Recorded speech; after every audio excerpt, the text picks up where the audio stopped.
Bonjour les rêveurs. Aujourd'hui je vous parle du minimalisme. Est-ce que vous connaissez le minimalisme?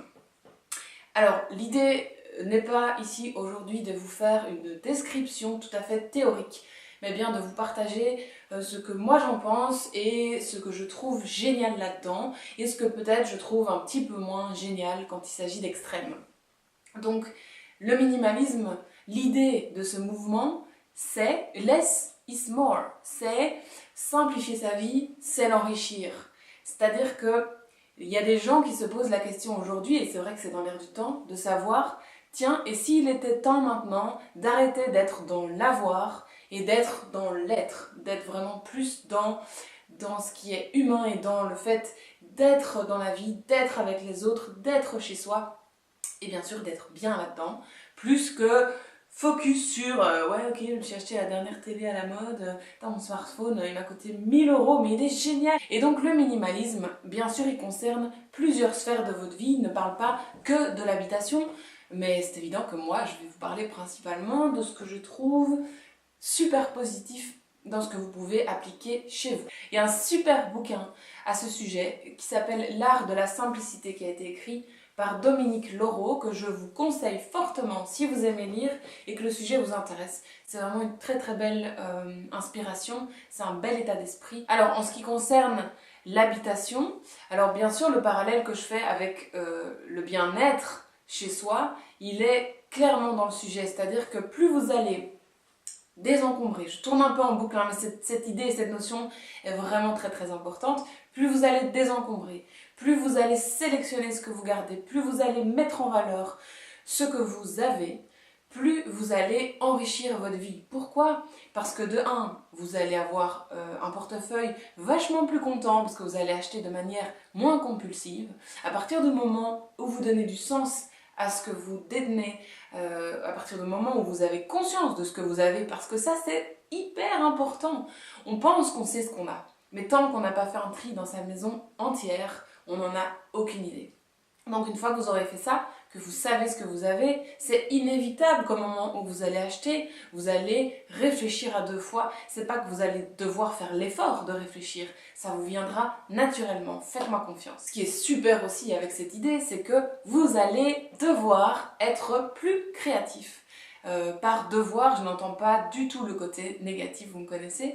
C'est génial justement, vous allez être amené à pratiquer la créativité parce que on est tous créatifs, encore une fois, mais on peut évidemment le pratiquer, l'exercer, se driller là-dedans, et plus on va chercher la créativité, plus on est créatif, plus notre vie est lumineuse et pleine de sens. Gros point positif aussi dans cette démarche de réduire le nombre d'affaires qu'on a, c'est que vous allez gagner beaucoup de temps dans votre vie. Et vous savez comme moi que le temps, c'est précieux. Donc bien sûr, moins vous avez de choses, plus vos tâches du quotidien sont faciles, plus vous savez où sont les choses, plus vous gagnez du temps à aller les chercher et à les remettre. Conclusion, vous allez avoir des choses qui vous plaisent, qui vous parlent, qui sont d'une belle énergie, qui vous rendent heureux dans votre vie du quotidien. Vous allez gagner du temps, vous allez gagner de l'argent.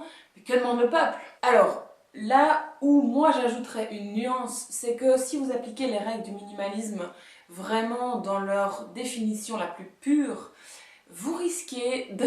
ça ne veut pas dire que vous ne devez pas le faire, je vous donne mon avis. Vous risquez de vous retrouver avec une fourchette, un couteau, un bol, 2 pulls, 2 paires de chaussettes et un bijou. Bon, alors je ris, hein, je vais un peu trop loin dans ma définition, mais c'est sûr que c'est là que moi...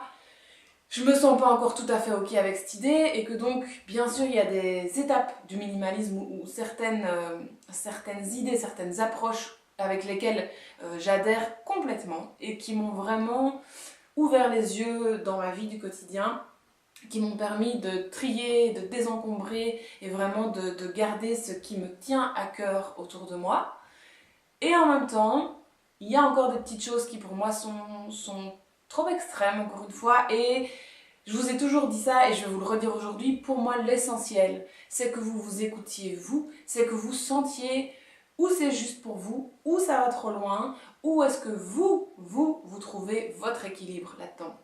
Donc, moi c'est une façon de voir la vie qui me correspond beaucoup, c'est-à-dire Je puise dans ce que je découvre, ce qui m'intéresse et ce que je vais pouvoir mettre en pratique dans ma vie pour une vie plus riche, plus lumineuse, pleine de sens et qui m'apporte vraiment beaucoup d'épanouissement personnel. Je ne sais plus si je l'ai dit, mais je vais le redire parce qu'encore une fois c'est essentiel pour moi.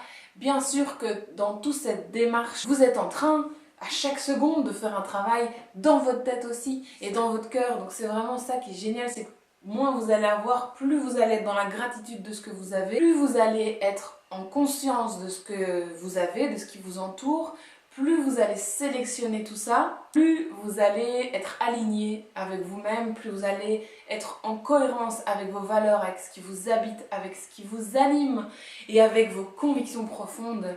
Plus vous allez être heureux, plus vous allez connaître le bonheur à l'état pur. Et aujourd'hui, j'ai envie de conclure sur un souvenir que j'ai de mes études en graphisme. Donc comme quoi, vous avez vu, ça a beau être des domaines tout à fait différents, on parle toujours de la même chose. Je me souviens que mon prof, dans les premières semaines, m'avait dit « Écoute, dans ta mise en page, il va falloir mettre plus d'espace. » Et tu sais pourquoi? Je vais te donner un exemple. C'est comme une bague dans une vitrine.